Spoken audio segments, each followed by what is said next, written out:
tolong jaga adiknya ya. Adiknya baru lancar naik sepeda. Iya Bu, pasti akan kujaga. Jangan lupa berdoa. Assalamualaikum. Waalaikumsalam. Dadah. Hati-hati ya nak.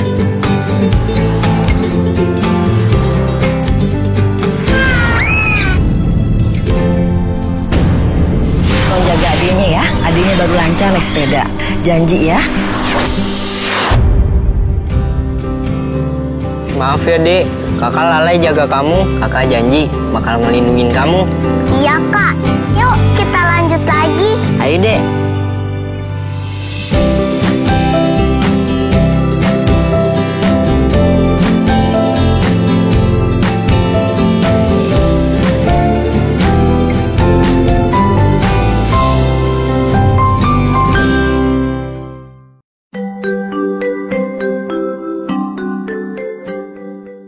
Penguatan pendidikan karakter adalah gerakan pendidikan di sekolah untuk memperkuat karakter siswa melalui harmonisasi olah hati, olah rasa, olah pikir, dan olahraga dengan dukungan pelibatan publik dan kerjasama antar sekolah, keluarga, dan masyarakat.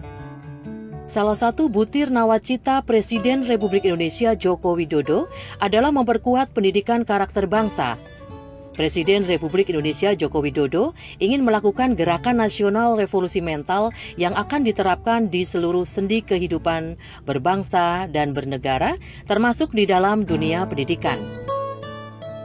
Untuk mewujudkan pembentukan karakter bangsa sebagai salah satu dari gerakan nasional revolusi mental, Kementerian Pendidikan dan Kebudayaan menetapkan penguatan pendidikan karakter masuk dalam sistem pendidikan nasional. Penumbuhan karakter bangsa ingin dilaksanakan secara masif dan sistematis. Kita patut bersyukur, pemerintah melalui Kementerian Pendidikan dan Kebudayaan mempunyai program penguatan pendidikan karakter. Sekarang, sudah 542 sekolah yang diberikan pelatihan untuk mengembangkan penguatan pendidikan karakter di Indonesia. Dan kita bersyukur juga bahwa 542 sekolah itu sudah melakukan sharing experience kepada sekolah-sekolah yang lain, yang jumlahnya sekarang justru berlipat ganda menjadi 5 kali lipat dari sekolah yang sekarang. Dengan diterapkannya gerakan penguatan pendidikan karakter ini, diharapkan dapat menumbuhkan semangat belajar dan membuat peserta didik merasa senang selama berada di sekolah, sesuai dengan moto dari gerakan penguatan pendidikan karakter, yaitu senang belajar di rumah kedua.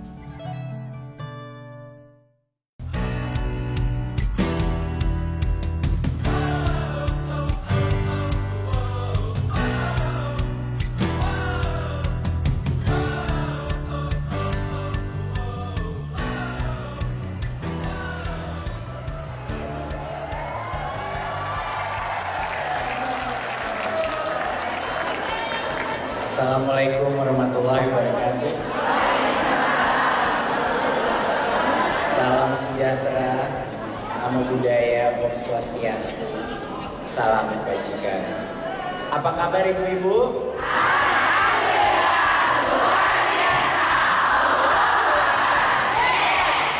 Wow, luar biasa.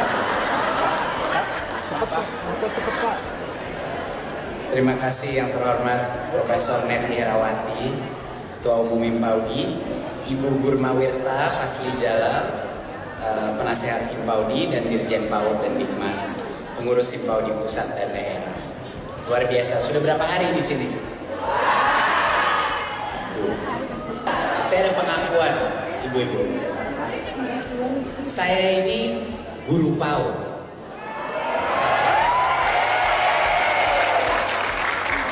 Memang benar, saya nggak bisa dibilang guru sekolah karena saya nggak mungkin bisa bilang saya ini guru SD, SMP, SMA, tapi saya ini guru PAUD. Kenapa saya guru PAUD? Karena saya punya anak, satu umur 1 tahun, yang kedua umur 2 tahun. Dua-duanya perempuan. Dan setiap malam Kadang-kadang memang karena kerja nggak kesempatan, tapi hampir setiap malam saya pulang sebelum nanti keluar lagi kerja lagi. Sebelum mereka tidur, saya bacakan buku tiap malam. Apakah mereka bisa membaca? Tidak. Apakah mereka mengerti 100% apa isi bukunya atau ceritanya? Tidak juga, masih umur 2 tahun kok. Tapi mereka menyimak. Mereka berinteraksi, mereka melihat gambar-gambar itu dan mendengar suara saya dan berimajinasi di otaknya. Bahkan yang 1 tahun pun fokus. Dia mendengarkan kata-kata yang mungkin dia tidak mengerti, tapi ada suatu ritme, ada suatu dinamik yang terjadi. Dan itu adalah pembelajaran. Itu yang terjadi pada saat bukan hanya guru PAUD, tapi orang tua pun berpartisipasi dalam pendidikan anak mereka. Benar nggak, Bu? Dari dulu saya suka bingung. Kenapa banyak sekali orang tua merasa bahwa pendidikan itu adalah tanggung jawabnya sekolah maupun guru saja. Ini tidak benar. Orang tua adalah guru pertama. Nah, menurut saya, dari semua jenjang guru, yang paling berjuang untuk melibatkan orang tua dalam pendidikan anaknya adalah guru PAUD.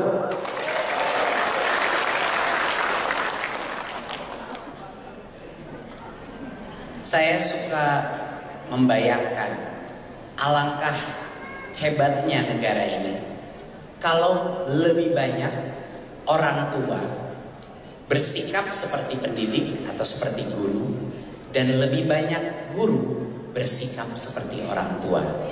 Setuju nggak? Saya ulang sekali lagi ya.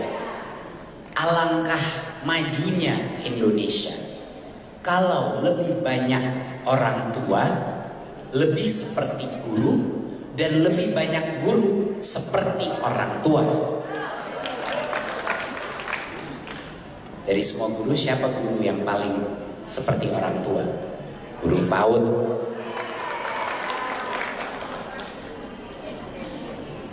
Ini ada beberapa hal yang saya ingin ucapkan. Yang pertama adalah pendidikan masa dini, pendidikan PAUD itu yang punya dampak terbesar terhadap manusia. Investasi pendidikan yang baik di awal jenjang murid, yaitu di golden years itu ya, 0 sampai 5 tahun, itu yang berdampak paling besar terhadap masa depan anak itu. Itu harus diyakini, dan kami di Kemendikbud mulai meyakini ini karena researchnya sangat kuat. Buktinya sangat kuat. Banyak sekali hal yang ada mispersepsi di masyarakat bahwa PAUD itu hanya untuk misalnya bermain, PAUD itu hanya tempat titipan. Ada juga grup yang mengira bahwa PAUD itu harusnya fokusnya hanya calistung saja. Dan itulah yang terpenting. Tapi kenyataannya, PAUD itu adalah tempat di mana pendidikan karakter anak itu dimulai. Itu adalah yang terpenting. Karena pendidikan karakter dan kemampuan kognitif itu tidak bisa dipisahkan, ibu-ibu. Tidak bisa dipisahkan. Kalau anak itu dibentuk dengan disiplin yang baik, dengan etika yang baik, dengan moralitas yang baik, dengan kemampuan kerukunan dengan sesama murid, dengan guru dan orang dewasa, dia bisa mempelajari semua hal di masa depannya. Satu hal yang saya tekankan, menurut saya harus lebih banyak guru-guru SD, guru-guru SMP, dan guru-guru SMA, bahkan dosen harus sering-sering datang ke PAUD.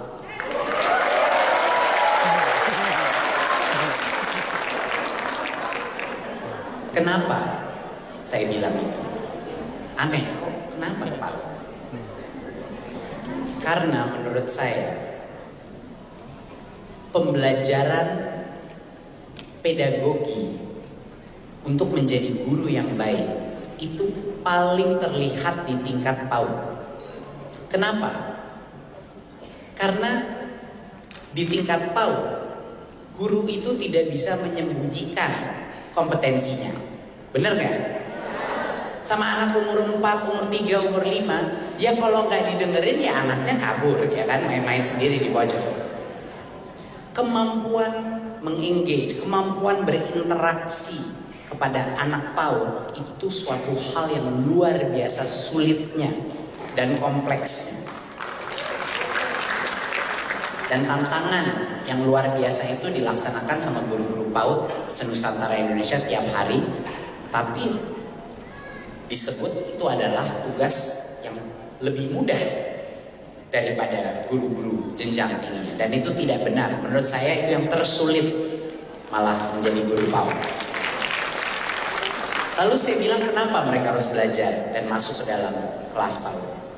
Karena menurut saya banyak ilmu-ilmu dari guru PAUD yang hilang pada saat guru itu mengajar anak-anak yang sudah lebih dewasa. Banyak hubungan kebatinan yang sudah tidak lagi dilanjutkan pada saat anak itu sudah lebih tua.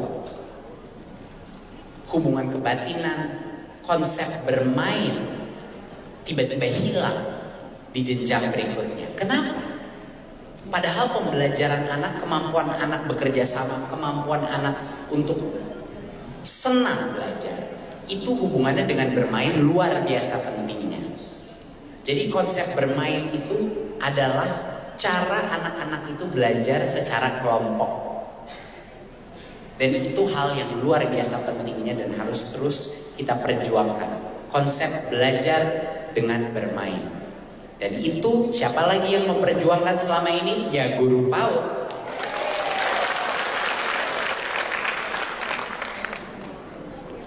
Guru PAUD bisa belajar dari guru PAUD.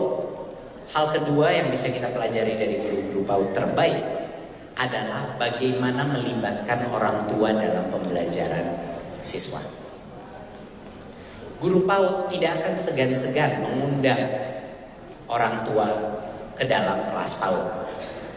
Guru PAUD penggerak tidak akan segan-segan memberikan rekomendasi mengenai hal-hal yang bisa dilakukan untuk meningkatkan kemampuan emosional, kemampuan sosial, kemampuan karakter, dan kemampuan kognitif itu anak kepada orang tua. Banyak sekali guru PAUD gak malu-malu melakukan itu. Dan itu harus segera dilakukan semua guru. Guru SD, guru SMP, dan guru SMA. Mohon itu bisa dipelajari juga dari guru PAUD. Kenapa itu penting? Karena pendidikan adalah tanggung jawab kita semua.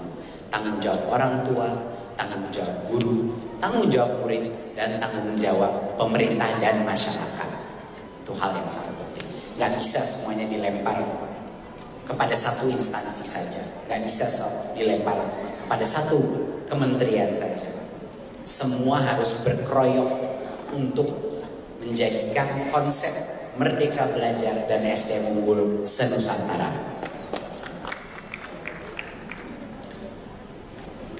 Untuk yang terakhir, yang menurut saya sangat penting untuk dipelajari dari guru PAUD. Guru PAUD itu mau nggak mau harus menciptakan ekosistem atau situasi di mana anak itu berkembang secara holistik.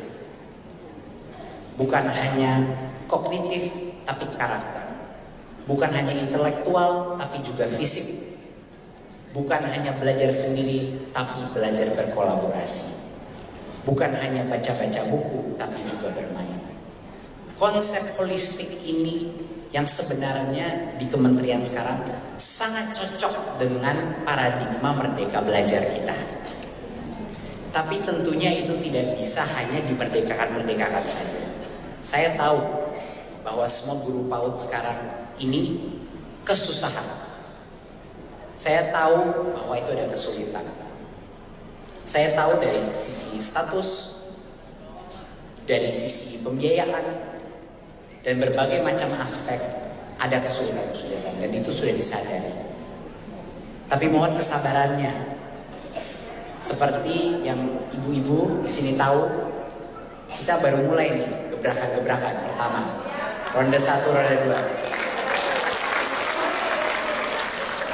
Kalau kebanyakan gebrakan juga nanti mungkin saya akan dipelan-pelankan. Jadi ya mohon waktu gebrakan ini mohon ada kesabaran dari guru-guru PAUD. Tapi ya pastikan bahwa di Kementerian Pendidikan dan Kebudayaan ada keyakinan bahwa sebenarnya dampak terbesar adalah intervensi yang paling dini. Itu adalah dampak terbesar pada masa depan kita. Walaupun hasilnya pasti akan dirasakan baru 10-15 tahun ke depan.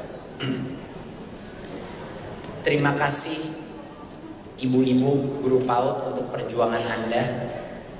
Mohon berikan pelajaran dan inspirasi para guru-guru di jenjang yang lebih tinggi. Dan mohon tunjukkanlah kepada Indonesia dan di-share di sosmed apa itu artinya merdeka belajar. Terima kasih. Wassalamualaikum warahmatullahi wabarakatuh.